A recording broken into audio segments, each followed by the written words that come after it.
Welcome to science plug students. आज हम chapter number 16 यानी कि अल्टरनेटिंग करंट को करंट का पहला लेक्चर पढ़ेंगे। आए तो इसको स्टार्ट करते हैं हम।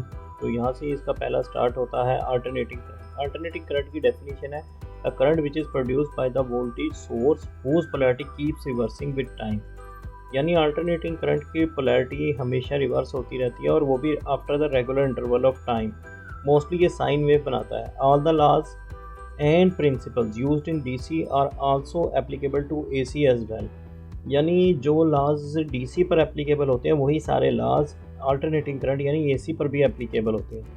कैरेक्टरिस्टिक्स इसकी क्या है? AC has different direction of the flow of charges but DC has same direction of flow of charges. Her half cycle के बाद एसी अपनी डायरेक्शन को चेंज करता है लेकिन डीसी नहीं करता।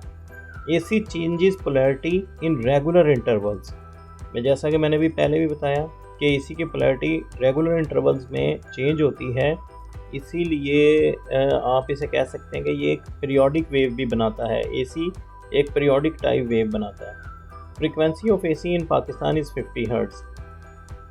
ये साइनोसाइडल वोल्टेज है हमारे पास, ये साइनोसाइडल करंट है हमारे पास और ये साइनोसाइडल ईएमएफ की वैल्यू है। और इस तरह साइनोसाइडल वेव बनती है जैसा कि मैंने भी बताया। और इसकी पोलैरिटी ये आप देख रहे हैं, ये जो ब्लू लाइंस मैंने ड्रॉ की ये दरअसल ये क्या है? ये पीक वैल्यू है। ये पीक वैल्यू, इसका भी हम आगे भी जिक्र करेंगे। एसी की पीक वैल्यू है और ये इसका टाइम इंटरवल्स हैं, ये आप देख सकते हैं पीक वैल्यूज़ के लिहाज से। तो एक एसी वेव में जो टाइम इंटरवल पॉसिबल हो सकते हैं वो भी मैंने आपको दिखाए।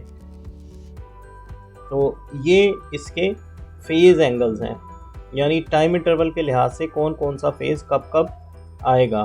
तो ये आप देख सकते हैं। तो ये एक एसी वेव पूरी हो गई, यानी जब टाइम 0 है तो फेज़ भी 0 है, जब टाइम T/4 है तो फेज़ π/2 है। अगर टाइम पीरियड T/2 है तो फेज़ पाई है, और इसी तरह अगर टाइम पीरियड 3T/4 है तो फेज़ 3π/2 है, और टाइम T तो 2π, यानी एक कंप्लीट वेव में 2π एंगल और 1 टाइम पीरियड एक कंप्लीट होता है, और वेवलेंथ का भी यही हिसाब है। तो ये आप वेव देख सकते हैं, ये आपको फ्रीक्वेंसी दिखा रही है। फ्रीक्वेंसी का मतलब है number of waves in a second. तो ये 1 सेकेंड है, ये देखें।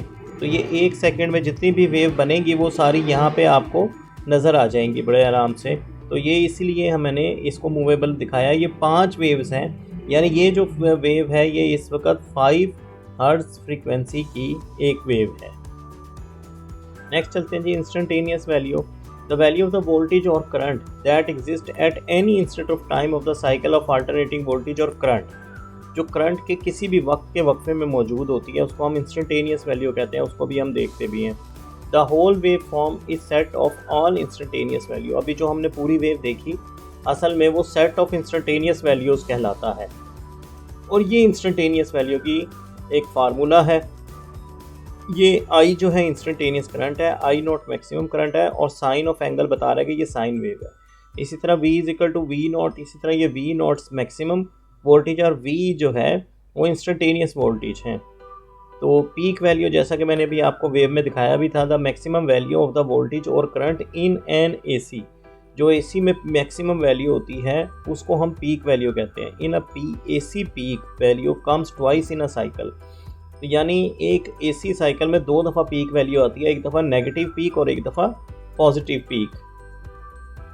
तो पीक टू पीक वैल्यू, जैसा कि मैंने बताया कि एक नेगेटिव पीक और एक पॉजिटिव पीक, तो इन दोनों पीक्स वैल्यू का sum peak to peak value कहलाता है। उसको अभी हम देख भी लेते हैं।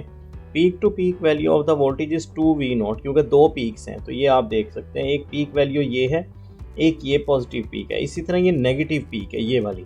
तो यहाँ से यहाँ तक का जो सम होगा ये पीक टू पीक वैल्यू है। और declare the value of the voltage, ये एसी वोल्टेज आपको नज़र आ रहा है, तो ये एक एसी की वैल्यू है। इसी तरह ये वेव देखें इस तरह ट्रैवल करती है, और हमें ये अगर फ्रीक्वेंसी कांस्टेंट हो तो ये वेव स्क्रीन पे आकर ऐसे खड़ी हो जाती है और हमें लगता है कि ये मूव नहीं कर रही, जबकि ये ऐसे मूव कर रही होती है जैसे मैंने नीचे आपको दिखाई। RMS value, root mean square value.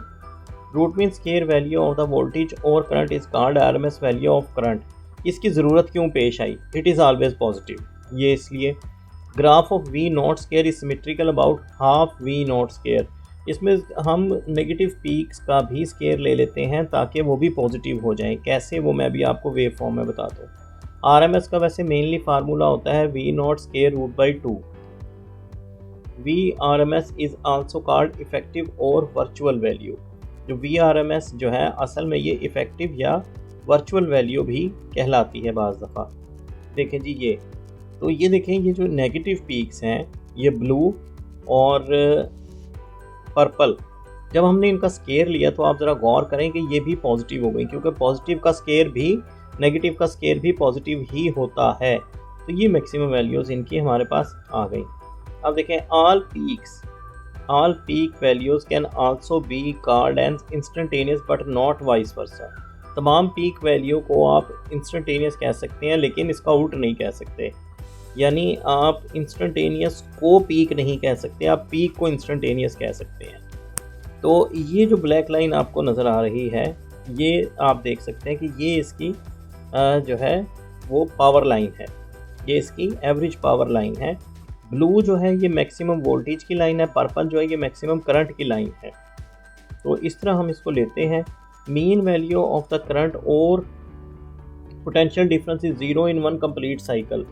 The mean area of sinusoidal curve is symmetrical about the time axis. असल में ये वजह है RMS लेने की कि अगर हम RMS ना लें तो जो पोटेंशियल डिफरेंस है या करंट की जो एवरेज वैल्यू है वो एक कंप्लीट साइकिल की ज़ीरो हो जाती है। क्योंकि AC में जितना, अगर फ़र्ज़ कर ले 5 वोल्ट ऊपर है तो 5 ही नीचे है, लेकिन ऊपर वाला 5 प्लस होगा और नीचे वाला 5 माइनस होगा। तो जब आप उसका एवरेज लेंगे तो 5 माइनस 5 वो तो ज़ीरो हो जाएगा। तो इसीलिए हमें RMS लेना पड़ता है। RMS में क्या होता है कि नेगेटिव वैल्यू भी पॉजिटिव हो जाती है। इसका फार्मूला मैंने ये लिख के दिखाया है यहाँ। इसी तरह ये सबके लिए पॉसिबल है। ये देखें, ये AC की मीन वैल्यू है, ये आपको नज़र आ रही है RMS, और ये इसकी एवरेज वैल्यू है। और ये DC की है, तो ये भी आप देख सकते हैं, ये DC और AC की तकरीबन सेम ही है। ये स्केयर है, स्केयर वेव की RMS और स्केयर वेव की एवरेज, और इसी तरह ये साटूथ वेव की, और ये एक ट्रायंगुलर शेप वेव की, और ये सब के सब करंट की वेव्स पॉसिबल हैं, जैसा कि हम सब इसको जानते हैं। तो ये इंट्रोडक्शन था। आज असल में ये जो लेक्चर था ये इंट्रोडक्टरी लेक्चर था। इसको हम आगे लेके जब चलेंगे तो फिर आपको पता लगेगा। और इसी में हम कॉन्सेप्ट लीडिंग और लैगिंग का भी लेके चलते हैं। लीडिंग और lagging current are the phenomena that occur at the result of alternating current. यानी पता लग गया कि लीडिंग और लैगिंग का जो फिनोमेना है वो सिर्फ अल्टरनेटिंग करंट के लिए ही वैलिड है। In a current with alternating current the value of the voltage और करंट वेरी साइनोसाइडली। तो अभी हम बार बार साइनोसाइडल वेव की ही बात कर रहे हैं। मतलब करंट या वोल्टेज जब साइनोसाइडली वेरी कर रहा होता है तब लीडिंग और लैगिंग का कॉन्सेप्ट आता है। In this type of the circuit the terms lead और लैग इन फेज, ये तीन यूज होंगे, लीड, लैग या इन फेज।